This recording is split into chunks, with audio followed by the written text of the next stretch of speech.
Allie Ostrander, welcome to the show. Hi, thank you. I'm excited. It's finally happening. Finally happening. It's funny actually. The first time we went to record, I was out with a local run group, and we were supposed to record. It was like in the 7 p.m. in the evening of our time. And when we were out, we just had a big storm before, and all of the trees fell across the path. So we had like a kilometer of like ducking and diving over trees, and we had no phone signal, so I couldn't get in touch. So that was like a month ago, and we're finally here. So Then after that, I was like, "Oh, I'll just stay in the recording studio until he's ready." And then you were in it too, and we somehow just didn't like it was I was over. sat there for like half an hour after, and then I think Yeah. you must have been as well. And we were both messaging each other, been like, "I'm here, are you here?" And you're like, "I'm here, are you here?" It was like a comedy of errors, honestly. But yeah, here we are. It's happening. Oh, so good. So you are originally from Alaska. That just sounds very cold to someone who's never been or really read much about Alaska. Could you sort of just describe even how someone goes about doing any sport in the winter, let alone run in the winter? Yeah, so well, when I was younger, like in middle school, high school, that sort of age, I didn't really run in the winter. I always played basketball. So, yeah, that's how you're indoors. And then when I got a little more serious about running, I would run like a couple days a week during the winter just on the treadmill and sometimes outside if it was warmer. But now when I go home in the winter, it's definitely a little bit more of an effort because I'll have to wear like ice cleats to go running. You have to bring a lot of layers and stuff like that. But I think that it's almost always possible to run outside as long as you have the proper clothing and you have ice cleats to add to your shoes. The only time that it gets like too difficult is if it's freshly fallen snow and it hasn't been cleared at all, and then you're just like post holing the whole run basically, which then is when you run on the treadmill. Also, if you're trying to do like a fast, high intensity workout and it's really icy, the ice cleats don't quite cut it. So you kind of need to move that as well. But yeah, I mean, you can almost always make it work. Okay, this is going to sound really ignorant, but like, how cold does it even get? Like, are you spending hours in the morning just like clearing your car for snow and ice just to like get about? Not hours, but it's definitely a daily activity. In high school, my sister always drove me to school because she was older, and like the cost of my ride was I had to clean the car off every so tough because I would just be out there like scraping the car, getting all the ice off, the snow off, and then she'd just stroll outside and hop in. Car was also like old enough where it took about 10 minutes to heat up. So we'd just be like shivering in the car, and the drive to school was 12 minutes. So, like, the last 2 minutes, we would finally get warm, and then we just have to get back out. Yeah, as someone who has three older sisters, that sounds somewhat familiar. Yeah. You said you resisted becoming a runner and always wanted to do a sport which involved like a ball, so like basketball or something. Why was that? Is running not cool enough? I mean, now I think running is very cool. But when I was younger, I mean, I don't know if this is the case for everyone, but I feel like it's pretty common that running isn't like your first love. It comes like second or third. And you just kind of slowly realize like that is the way you're gonna go. But yeah, when I was younger, I was obsessed with soccer. Like, I read books about soccer, I read soccer players' autobiographies, I studied the national team and like memorized all their names and numbers and stats, and like I watched soccer, and then obviously I played a ton. I absolutely loved soccer. Like in the winter when I couldn't go outside, I would dribble around my room in circles, I would practice my footwork. Yeah, I was really obsessed with soccer, and I thought that that would be what I pursued in college, like all the way up until probably sophomore year of high school. And then at that point, my competitive soccer team. I'm from a pretty small town, and we were always like on the verge of not having enough players. And basically, at that point, we didn't have enough players anymore to have a team.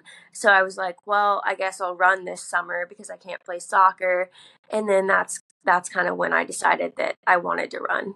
That's quite funny actually. Because then you obviously went off to college, and we had a guy called Mike Foppen on the podcast, and he's a 5,000 meter Olympian from the Netherlands. And he was just explaining like athletics in the US, especially like the college scene, is completely wild compared to Europe. So, as someone who has obviously had no experience in the US with college, how does a sort of athletic scene scholarship work? Yeah, I mean, I think that the US probably has like the best system for high school athletes to go on to college.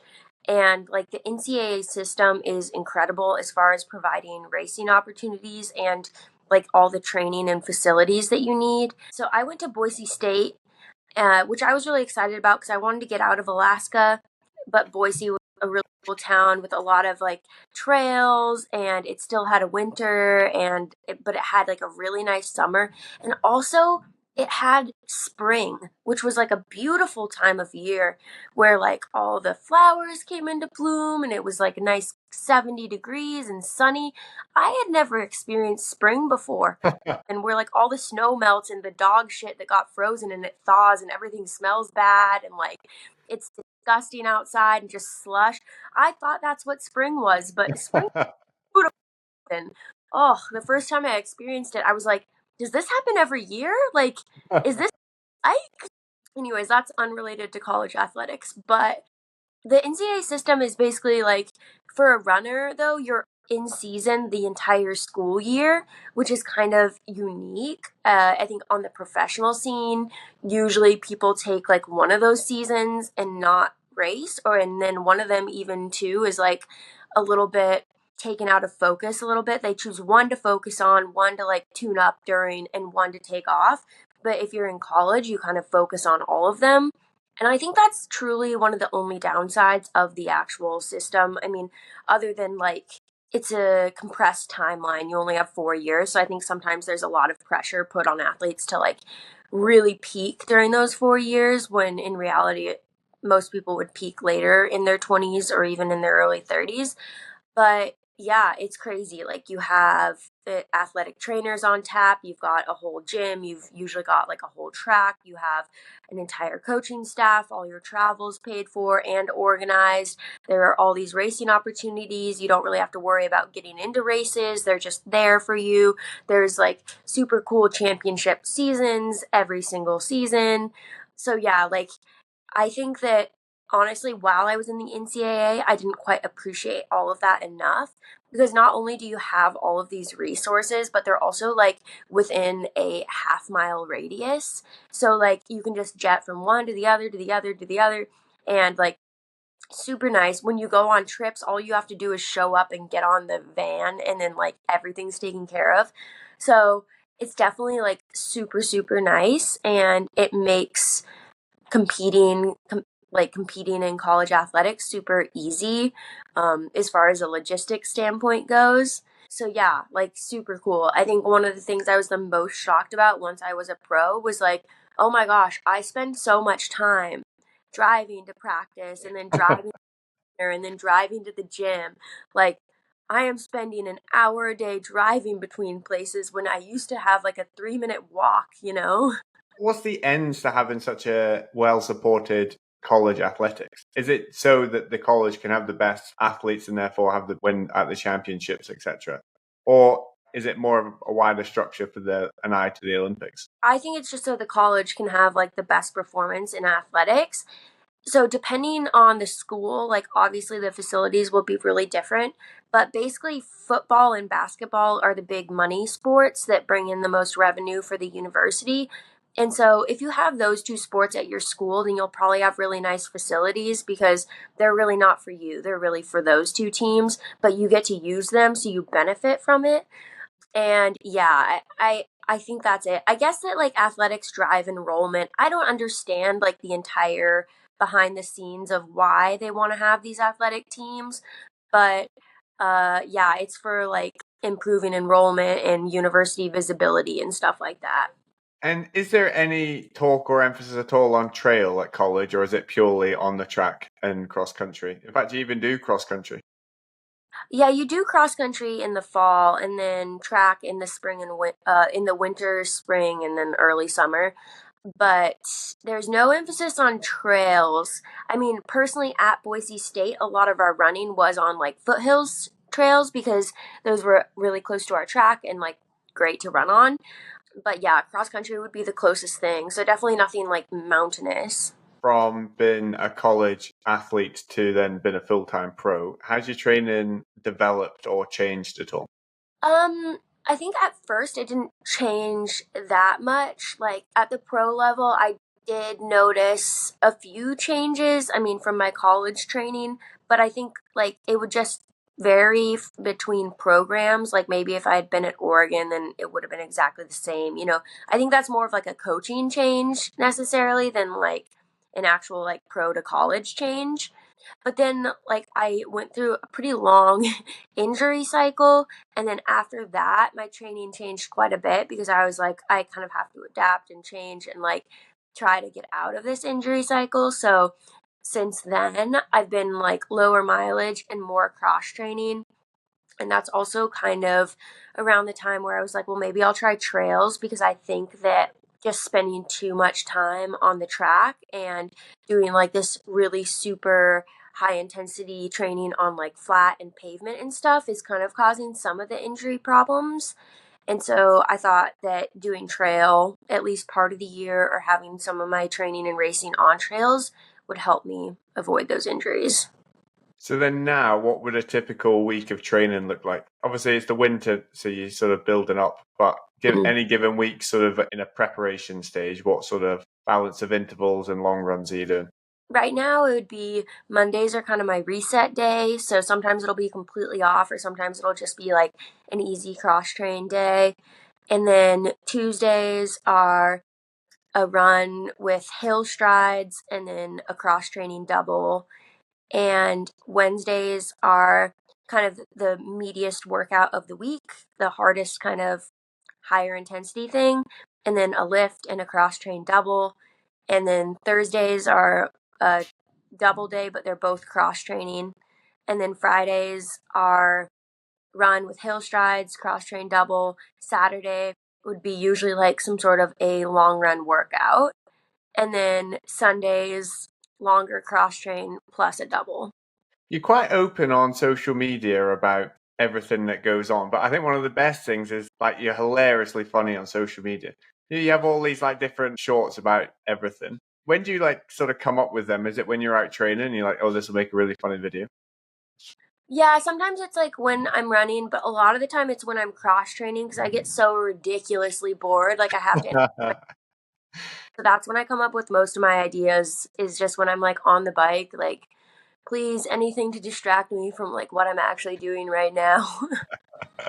We had is a European Nike trail runner he's called Francesco Pupi. He was saying that he really admires, say for example, you because you're really open on social media about the mental health and that all the history that's involved with that. What was the process behind deciding to post that for the world to see? Yeah, so I think that the biggest thing for me was like I have a YouTube channel. I share my life there. I share everything. I mean, not everything, but like I share a lot about myself. And I think it's really fun. I enjoy connecting with people through that platform. And Instagram, I enjoy connecting with people. To me, YouTube is a little bit more personal. Like, I feel like my YouTube subscribers are like my friends. They know a lot about me. And, we talk. But so a big thing for me was that like I felt like I couldn't make videos that I felt good about because I wasn't being open with what was truly going on in my life. And especially when I went to a treatment center, it was like that was almost my entire day, every day. And it's like I can't share any of this. Like obviously I couldn't like vlog while I was there anyways, like that was illegal, but like I couldn't talk about it. And that caused me a lot of cognitive dissonance because it just felt wrong to be like, yeah, look at this workout when in reality I was like really my mind was in shambles during the workout because I was like, I just did like this 10-hour block of just like ripping my brain apart. And so that was basically why I was like, I have to share about this because I just can't, either I have to share or I have to go dark on social media because I can't be telling half truths online. or just brushing all this to the side. And so I just decided to be open about it because I felt really alone during the process. And I thought maybe if I shared about it, other people going through similar things wouldn't feel so alone. And also, I would feel more authentic in myself. And it would also help me, it would add a level of accountability because one thing about eating disorders is that they really thrive in silence because it's to hide what you're doing. For people that don't understand or haven't been through something similar, you can really, really hide things well. And that's why they're so dangerous because they can go on for so long without ever being noticed. But I knew that if I was really open about what I was going through, I wouldn't be able to hide anymore. And that was really scary to me as well. But I knew that it was the best thing to do. And did it all stem from the absolute pursuit of performance, the eating disorder, or was there extra elements to it? Yeah, it definitely all stemmed from performance. I mean, it started at a really young age when I didn't really understand that there were any drawbacks. And it wasn't like in my head, I thought I'm going to have an eating disorder. In my head, it was like, I'm just going to stay really lean forever, and really small forever. And I didn't realize that there were dangers to doing that or that like not properly developing could actually jeopardize my future success. And then it went on for so long that I think it kind of intertwined itself with my personality and my sense of self because it had been who I was for pretty much all of my developmental years. And so I think while it started as completely rooted in performance, it actually did get to be something bigger. And that was one of the hard things when I was trying to recover was, I mean, I'm really scared that my performance will suffer, but I'm also scared because I don't know who I am without this. Obviously, we don't need to go into it if you don't want to, but what's the treatment side of recovering from something like that? Do they treat it like just psychological thing, or is there like a physical element to it? Yeah, it's a multifaceted illness, so they usually try to treat it from three perspectives. So there's the psychological component, there's the emotional component, and then there's the physical component as well. And so obviously like the physical component is you have to like actually eat correctly. And so at treatment, you would be provided like meals and snacks. And there were all sorts of like crazy rules around this because they were like, it's not just like that you don't eat enough, or for some people there, it was like you're eating, your eating patterns are chaotic, whatever it is. But like, they want you to eat proper meals, but they also want you to eat them normally. Whereas, like, someone with an eating disorder usually has a lot of behaviors around the way that they eat. So they're trying to correct all those as well. So there were limits on like the amount of salt and pepper you could use. There were limits on like how much you could cut your food. There were actually you couldn't even have a knife. It wasn't allowed.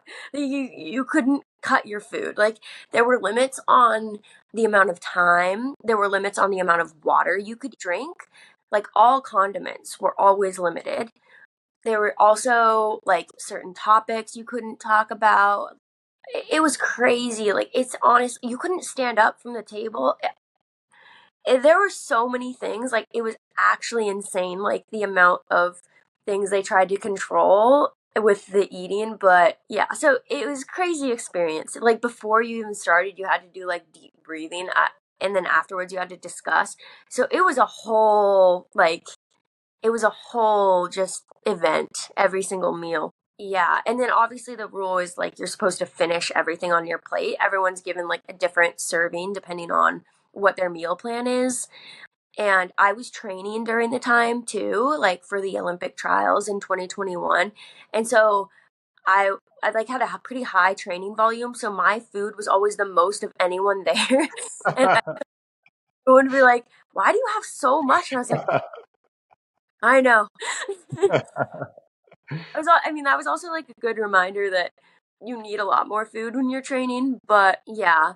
So, anyways, that was like the physical component of it. And then the mental component, like you would basically the rest of the day, you just go to different forms of therapy. So, there would be like cognitive behavioral, and then action based, and then you'd have like your individual therapist, and then you'd have like your dietitian, and then there was some random weird stuff that I personally don't know if it's beneficial, but there was like music therapy and art therapy, and yeah, basically all of Art therapies you therapy. What happens during art therapy?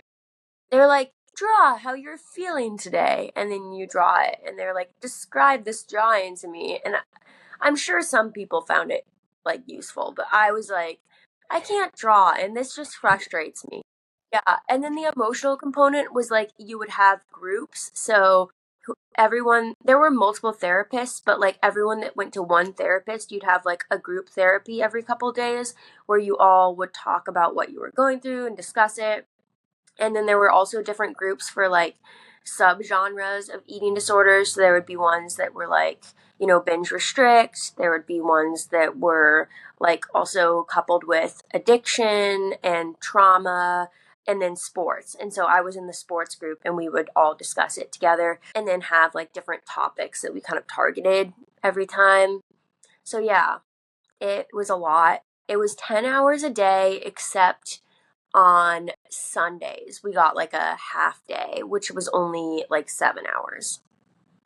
With a lot of trauma, then the subsequent treatment, people can go through life, but then there's a lot of flare ups that they then have to navigate. Is it something now that you look back in the rearview mirror, or do you still have flare ups from time to time that you really need to manage? I feel like I look at treatment in the rearview mirror. I don't think I'll ever have to go to treatment again, like knock on wood. I'm pretty well managed. I wouldn't say that I'm fully recovered. Like, I still, like, my boyfriend is completely just an intuitive eater. He's never had any problems. And, like, watching him eat, it's like almost seeing like a mythical creature. Like, I can't really understand that exists. I'm like, how can you live in this world and like not think about this at all? But it's great, and I want to get to that point where that's me, but I'm not there yet. I don't think I have an eating disorder anymore. I just think that I'm not like a completely normal eater, and it's just going to take a long time for me to get rid of like all the little behaviors and patterns that I had at one point. Like I said, in meal times, there were like 45 different rules. So I think I'm pretty well past about 35 of them, but we got like 10. Is it true that as a result of that and then your subsequent honesty on social media, that some brands sort of strayed away because they just couldn't deal with it? So from the Brooks side of things, they basically I was actually the one that broached the subject of like, I don't know if I can keep running for you right now with the current structure, because all that happens is that I keep getting like these pretty severe stress fractures, and like that's not good for either of us. And I was kind of hoping that we could like create a different plan where I could have like a slower comeback. But then they were kind of like, well, you're a liability because we don't want you to like sue us for making you get injured or something. I don't know. Wow. That they didn't say that. They said that they thought that I was a liability. And then I think that means like they were afraid I would sue them at one point. And so then I left the team. And during the next year, I was kind of talking to some different sponsors, and a lot of them were just concerned with like the eating disorder and how that would impact me moving forward and all of that. And I just felt like I was kind of being punished for having been open about it.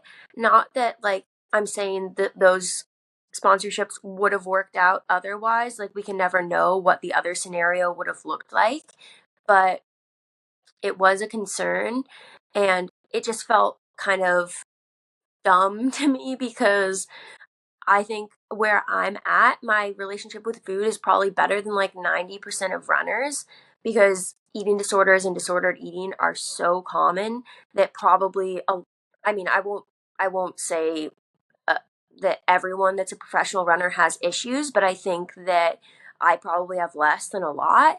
And so, yeah, I was just like, well, you do realize probably a lot of the people you're already sponsoring do have these problems. They're just not talking about it, and they're not trying to fix it.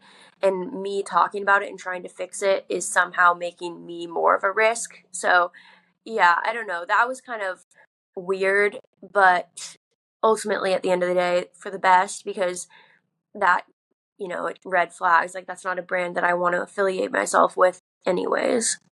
Off the back of that, then you signed with Normal, which on paper looked great, but it's also quite strange because they're sort of exclusively trail.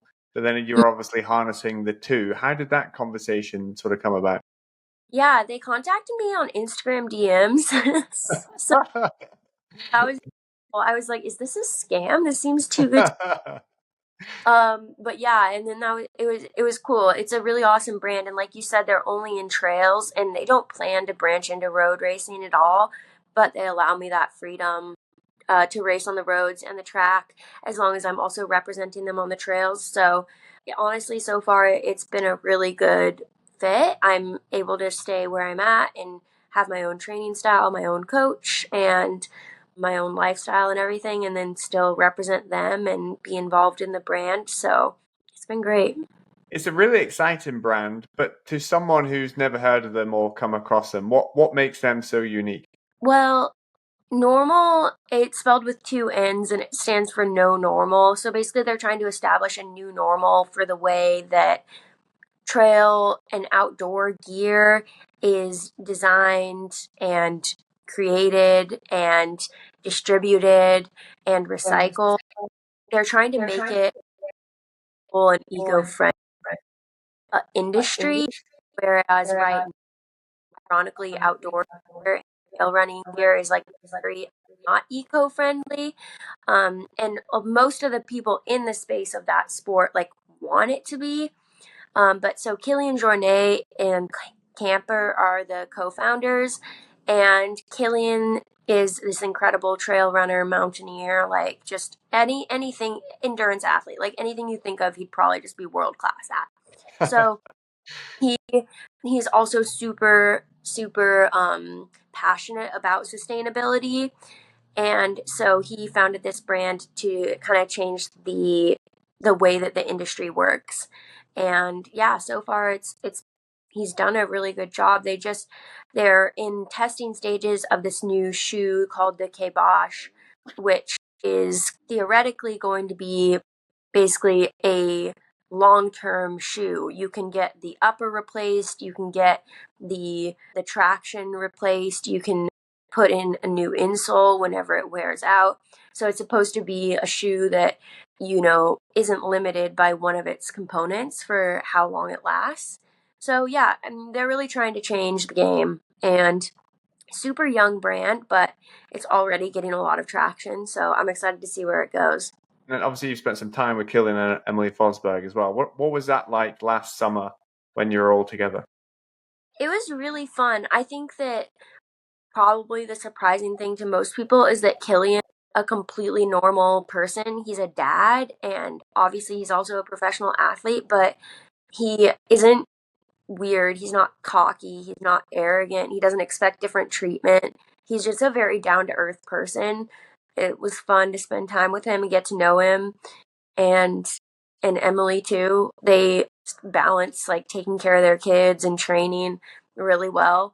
And yeah, I mean, he does a lot of stuff to be the best in the world. Don't get me wrong. He's doing hypoxia training. He's doing hyperthermia training. He's doing his like long efforts. What's Um, hypothermia training?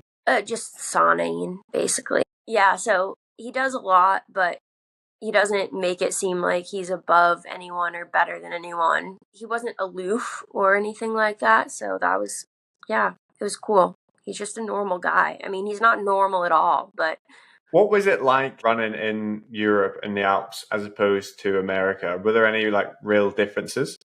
it was really, really beautiful, really cool. I'm super thankful that I got that experience. And now, if I do a race in the French Alps or that area, I'll kind of know what to expect.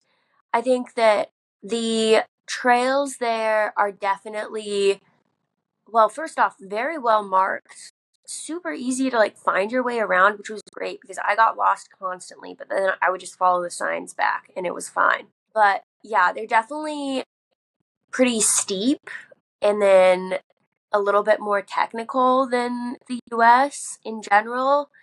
I mean, they were kind of a lot of them were the kind of grade where it was unknown whether it was more efficient to hike or to run.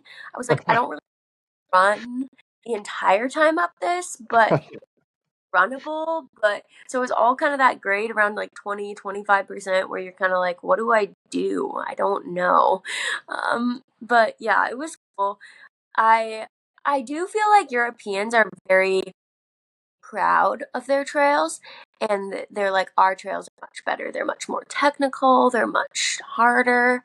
And I agree to a certain extent. I do think the trails in Europe are harder than in the US, but the US also has some really nice trails. I don't think that the European trails are necessarily all steeper. I just think they are a little bit more technical, like maybe there's a little more rocks or roots. Like they're less manicured than the ones in the US, but they're not more manicured than the ones in Alaska. So, When Francesco was on, he was just saying in Europe, he like if he was to go out running, he's in Italy on the Italian Alps, and there's just like a whole spider web of trails, just which he could go any which way all the time. But he said in the States that like there's lots of really long trails, like the John Muir Trail. He was saying that it goes across like 2 roads or something, and it's like 300 miles. Whereas you go yeah. like 300 meters in Europe, and you're like into the next town. Yeah, I think that is a big difference too. I feel like in the US there's a lot of trailheads, but they don't all connect. Whereas in Europe, I feel like they're all connected. When you're racing, what sort of mental tactics do you deploy? Because everyone is different in what they do just to sort of get themselves through to the next aid station or the finish. And one of my one of my favorites was with interviewed a guy called John Kelly, who's like a Barkley marathon winner. And he was doing this spine race, which is a 268-mile race across the UK. And I was like, you're 60 hours in. What on earth do you think about to try and get yourself through the last 25 hours? And he just thought, well, people zoom in, but I zoom out. So I just think, hey, I've got 24 hours until I'm finished. That's only a day. I've only got a day left. I've been training for this for years and I've only got a day left. Think about that every now and again. I just laugh out loud at like John Kelly and his, and his mental tactic. What personal ones do you use? During races, I think my biggest tactic, and this probably, I mean, it works very well for pretty much any race, like track, road, trail. Whenever I get to the point where I'm like really, really hurting, I'm just like, okay, you can quit, but we got to get to the next. You got to finish this lap first, or like you got to go to the next aid station, or you got to get to the next mile marker, like whatever it is. And I'm like, once you're there, then you can quit. But then I get there, and I'm like, okay, well, I'll just do like one more lap, and then I just continue the process until the race is eventually over. That's one of my tactics, which I use very often. But then another one is basically being like, okay, this really hurts right now, but it'll hurt for the duration of the race. Whereas if you give up, that will hurt for weeks. Like you won't be able to talk about it. So like this pain might seem bad, but trust me, it's nothing. Also, this one I use more in training, like when I'm really bored, when I'm cross training, or like I'm on the bike for 3 hours or whatever it might be, and I'm just like, God, get me out of here. Anything else? I'll just be like, well, like I'm on the bike for 3 hours, but like whatever. This 3 hours was gonna pass anyways. Like the time will pass anyways. So I'm just gonna sit on the bike for the 3 hours, and then I'm just gonna. It's just the time is just gonna pass. And I don't know if that makes sense, but to me, I'm just like, I'm gonna live through this 3 hours anyways. So like of my life on the bike, and that's just gonna be what it is. Just and the time's gonna pass. It's never gonna stop. It's just gonna pass. So I don't I've never heard anyone take an existential approach to their training like know. that. Yeah, I don't know. For some reason, it helps me because I'm just like, well, yep, we're here, and I'm just. I kind of think of myself as like stationary, and the time like moving past me, and I'm like, okay. You must have some war stories from either when you were like in a race or even training, especially in Alaska as well. Just like it's so remote and wild. Do you come across any wildlife up there? One time, my sister and I were on a trail run and we had stopped to take a picture at this bridge and we heard this like low growl.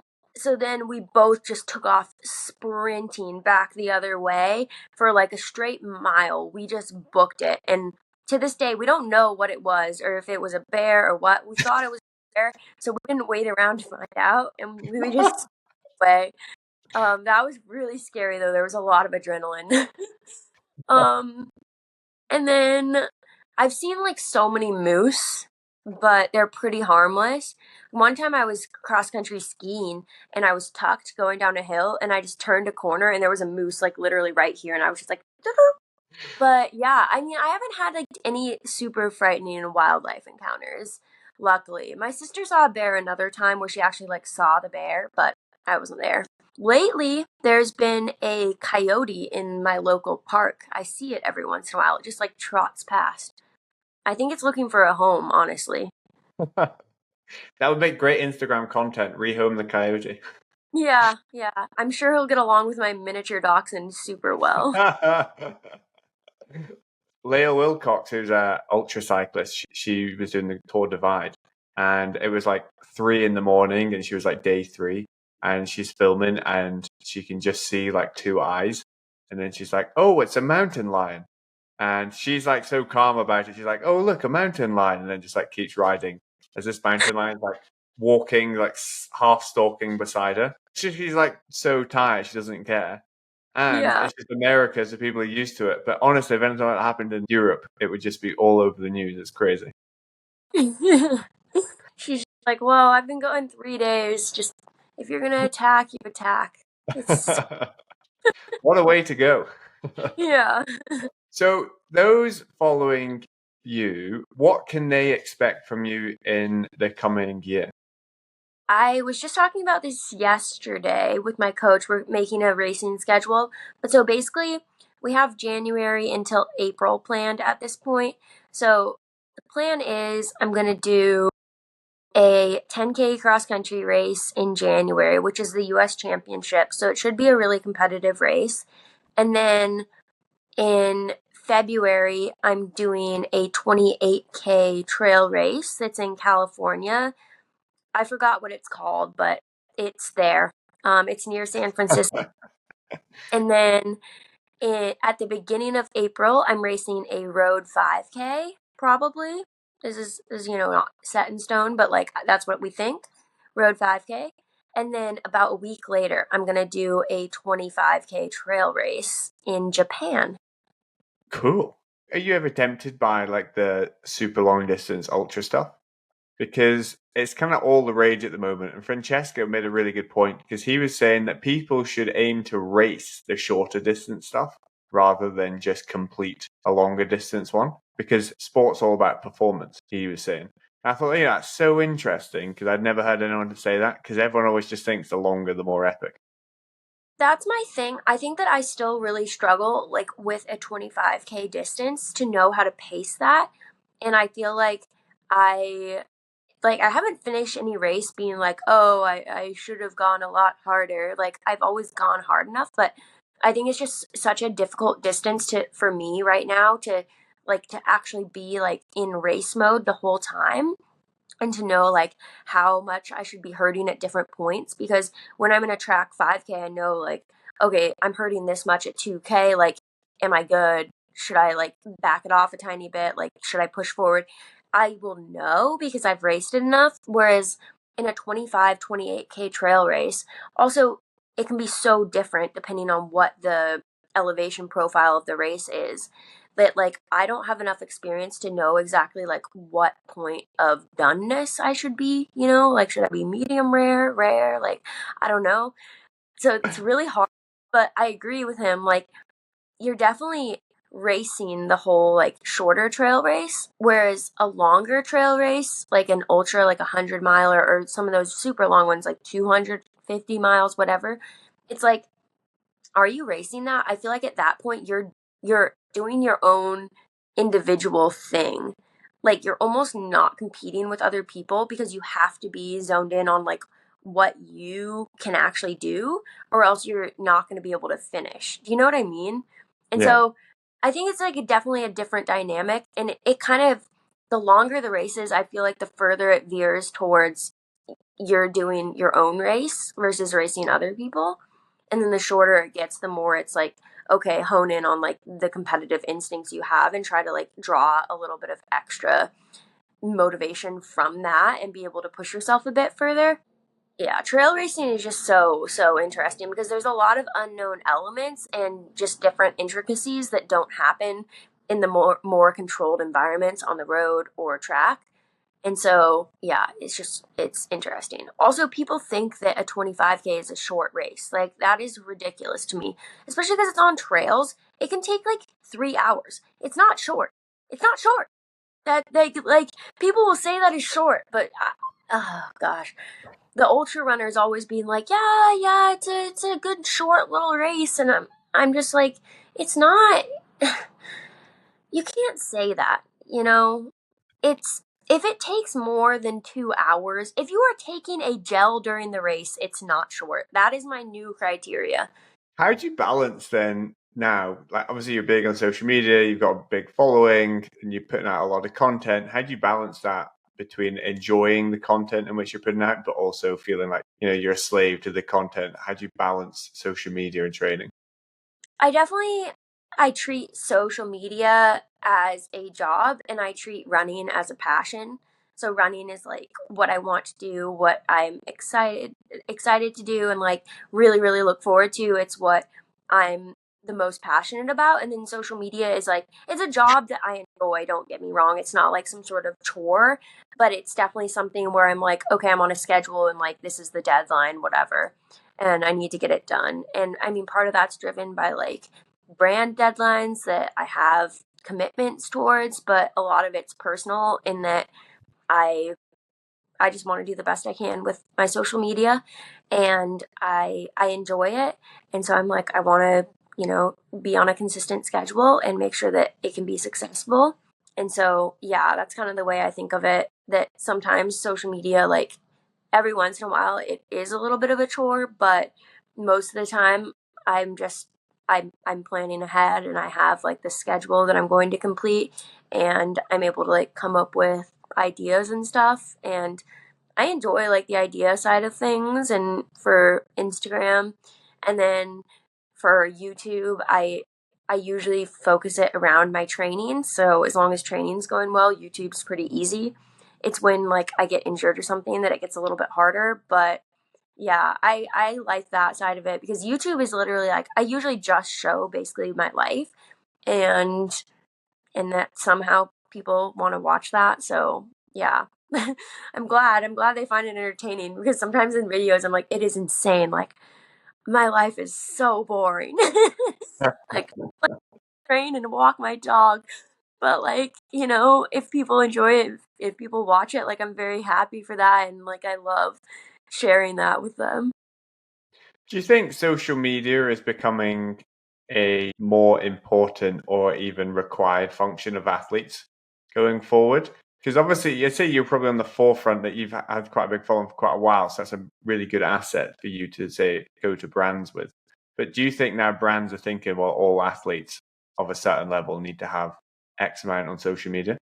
Yeah, I think that social media is going to become more and more important. I mean, as a professional athlete, those salaries are coming out of the marketing budget. So, as much as professional athletes want to push against it and say that they're not influencers, I mean, they technically are. Like, their job is to influence people to buy the brand products. There's like, what is your other purpose? Like, you're wearing their stuff to get people to buy it. So, like, I mean, I wouldn't say that they're just influencers because obviously they have a certain job of like running or whatever sport they're in, but the end goal is to influence.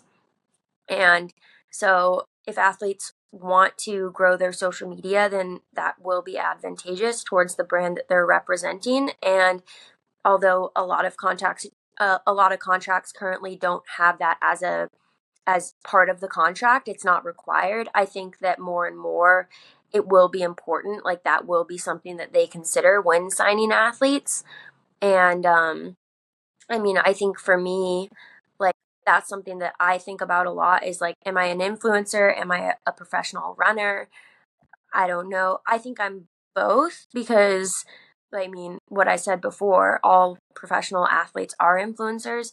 But for me, some of my contracts are social media based and some of them are athletically based.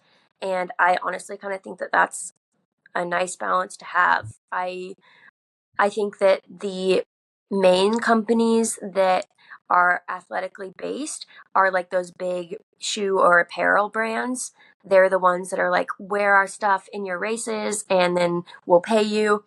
And that's what most athletes have. But I think that's kind of limiting yourself because all these other companies, like some that I work with, like Transparent Labs or Element or Koros watches, like they want you to post on social media and they don't have athletic appearance requirements, they don't have race requirements, but that's like extra ways that an athlete can bring revenue in. And running isn't the most lucrative sport. I think that in general, if athletes are willing to grow their social media, it'll be more lucrative for them. They'll have more brand opportunities. And I think that the negative connotation around influencer is kind of weird because it's basically just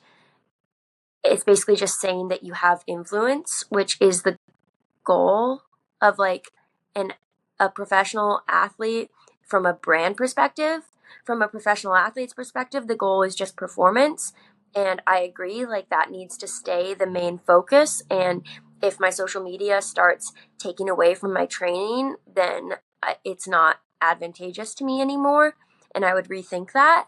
But also, you only train so many hours in the day, and it's not really difficult to take the time to post every once in a while and share that with people. So, yeah, I think that the line is going to get more and more blurred, but I think that's advantageous for the athletes. It basically just means that we'll have more opportunity for revenue from the sport, which is good because professional runners sometimes are like living below the poverty line. Like the contracts in professional running are not that big, and also there are not nearly as many available as in other sports like basketball or football or tennis or something like that, where you could be the 150th best in the world and still be making hundreds of thousands a year. Like that's not the case for runners. So I think you got to make it work any way you can, and social media provides another opportunity.